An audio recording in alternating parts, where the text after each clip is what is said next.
about attorney-client privilege, how the FBI can obtain a w.arrant for Cohen's office.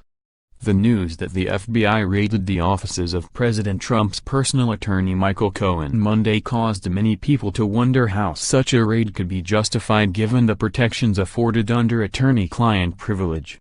If by raiding the office of that real Donald Trump's attorney, the FBI violated Trump's attorney-client privilege, this is about to get really ugly, tweeted conservative Fox News host Laura Ingraham. Right-wing commentator Kurt Schlichter said federal agents are stealing and reading communications between an attorney and his client, and radio host Buck Sexton said, attorney-client privilege is apparently meaningless in this era of get Trump at all costs. But former U.S. Attorney and Deputy Assistant Attorney General Harry Littman said the way the FBI handled the raid actually showed the seriousness with which the Department of Justice treats material that might be protected by attorney-client privilege. It's very unusual for the Department of Justice to permit prosecutors to raid an attorney's office, and that's because you want to be careful not to get privileged material, said Littman, who teaches at the UCLA School of Law and continues to practice at the law firm Constantine Cannon. In order to get the okay to raid Cohen's office, prosecutors would have had to get approval from high up, in this case from Deputy Attorney General Rod Rosenstein, and demonstrate to a federal magistrate both probable cause and the need for a warrant instead of a subpoena, such as a concern that Cohen might destroy evidence, Littman explained.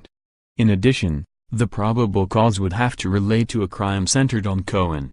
You can't use it as end run around to get to the client, Littman explained. There will also be a taint team to examine everything before it is handed over to prosecutors to make sure that those conducting the case never see any material that might be tainted by attorney-client privilege. The only way the prosecution would be permitted to examine any material that might otherwise fall under the attorney-client umbrella is if it is determined to be part of crime jointly undertaken by the attorney and the client. But for the privilege to be nullified, Littman said the taint team would have to get the approval of the court to present the material to the prosecution. In order to fall under attorney-client protection, the documents just have to be related to Cohen dispensing legal advice or gathering information in order to give that advice, Littman said. But merely having an attorney involved does not guarantee the protection. It can't just be that somebody with the bar degree is in the general vicinity, Littman said.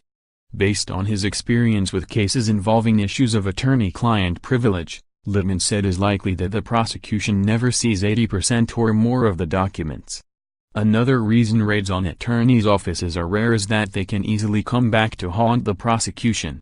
If you go to the attorney's office and you look at attorney-client privileged material by mistake, you're in a world of hurt, Littman said.